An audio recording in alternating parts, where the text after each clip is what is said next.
Hey there, welcome to the Week 10 recap. So in Week 10 you had lectures on thematic analysis, framework analysis and grounded theory. Let me take you back a step to make a couple of important points. Firstly, your decision on which approach to analysis that you should use should be made in advance of your project, so you'll write that into a study protocol. So your summative assessments coming up in January, that's something that you should write into that. What's your approach to analysis? The reason you do this in advance, or you're able to say in advance, to a certain degree, this is what I propose to do, is because it must flow from your project. Your research questions will inform your approach, that approach informs the method, and then the method, it makes sense then when you look across all of that what your approach to analysis is. So for example, if you propose doing a full grounded theory study, you wouldn't then think about doing thematic analysis. So this leads me on actually to my second point, in that some approaches to analysis are better thought of as methodology rather than method. So interpretative phenomenological analysis, and I think I'll just say IPA from now on, and grounded theory are better thought of as methodology. So that's a theoretically informed framework for how you do research. They're not methods. Methods just a technique for collecting or analysing data. So thematic analysis is a method, but grounded theory and IPE are methodology, or more akin to. So let me just unpack that a little bit more.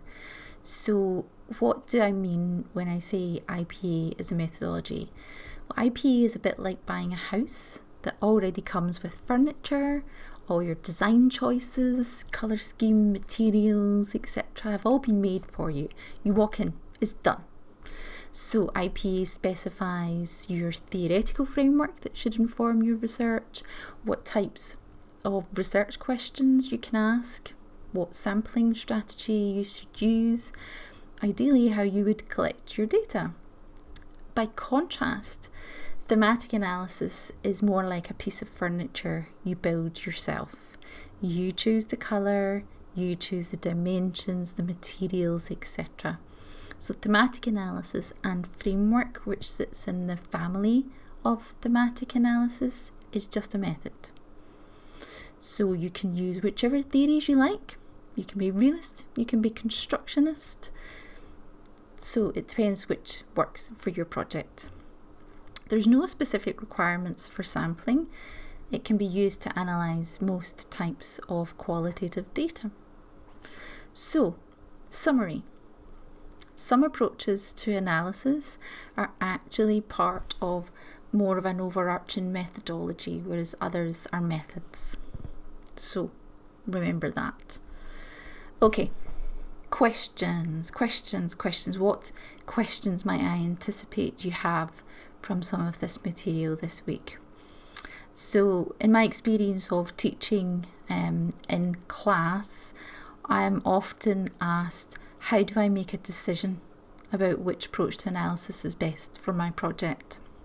So sometimes people wonder, okay, what's the difference between phenomenological research that uses thematic, or should I use IPA?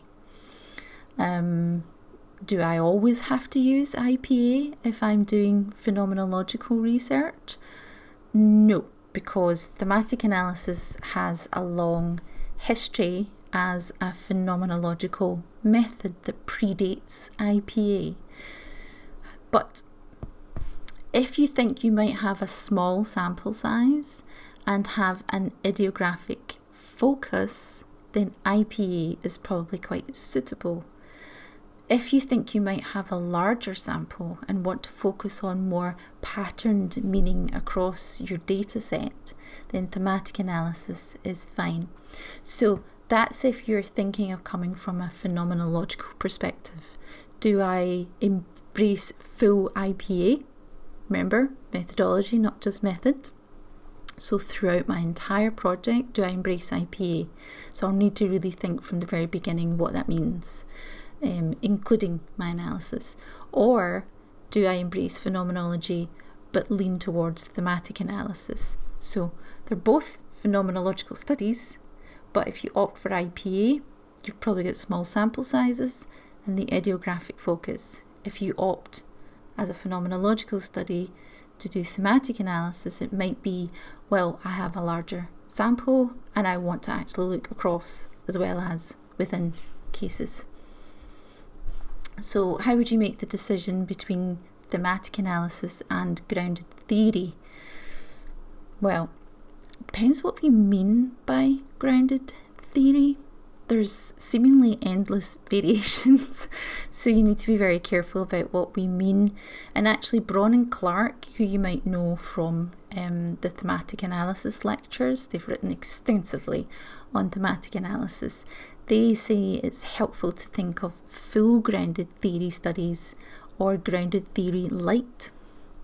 So grounded theory light might just be where the techniques of a grounded theory approach are used at analysis stage, but they haven't used the full range of grounded theory procedures, including theoretical sampling, with the aim of producing a theory grounded in data to that. So let me finish with, okay, what kind of information, not just particular to analysis, because analysis is part of what you write into your advanced research methods, protocols, or your summative assessments. Exploring. So you want to keep in mind that methodology is the theoretical investigation and analysis of methods. Okay, so methods are things like individual interviews, focus groups. That's your method. How do you justify why you're using that method? That's your methodology. That's the whole underpinning justification, theoretically based justification for that. So your protocols will probably start with your perspective and methodology section, setting out why a qualitative approach, or why you're coming from that interpretative, a holistic, inductive, with some reflexivity. You as a researcher, that's often embraced by this sort of sets of methods. So you're operating within that particular paradigm. You're not operating where probably the quantitative folk are over in positivistic territory of objective, measurable, predictable, deductive type of logic. Okay, so you're not over there, you're over here. So you want to kind of set out that case of why does that make sense for my research questions? I'm interested in exploring, understanding, and therefore this is the appropriate approach.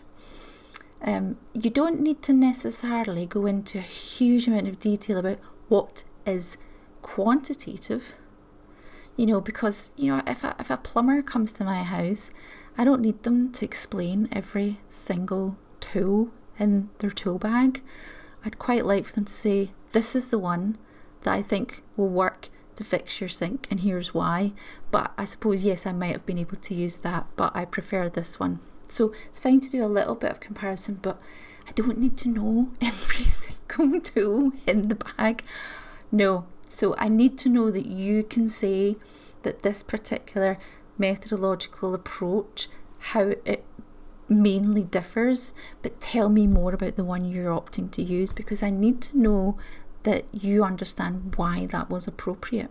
So yes, you can do that by positioning it in relation to the quantitative kind of positivistic paradigm, but you don't need to give me pages and pages and pages of that.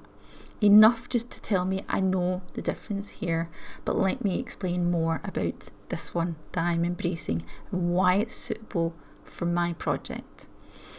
You'll then want to move on to your methods and be clear about this is how I'm going to collect my data. You'll explain who your sample is and how many, how you will engage those people. So that all comes way before you do the study. You'll set out what you propose to do. And then, ta-da, once you actually have your data, what do you plan to do with them? So that's your analysis. So now we finally get to analysis. How you write your analysis. Hopefully you're hearing that there's an awful lot that has come before you get to that stage in your protocols. So it should all tie in really nicely. So just to reiterate, if your overall approach is grounded theory, your analysis needs to be in keeping with that. If your overall approach is IPA, it's the same. So make sure that you don't suddenly spring thematic analysis on us if you've already earlier said, I'm doing IPA or grounded theory. Very different now. So good luck with everything. Ask your tutors, ask each other, seek support, but also the more you do some reading, the better that this will be, which I know is really difficult with everything that's going on. So my final point is, do the best you can and please look after yourself. It's only a module. It's not the be all and end all, and your well-being comes first. So just do the best you can with what you have available to you and be kind. Thanks everyone.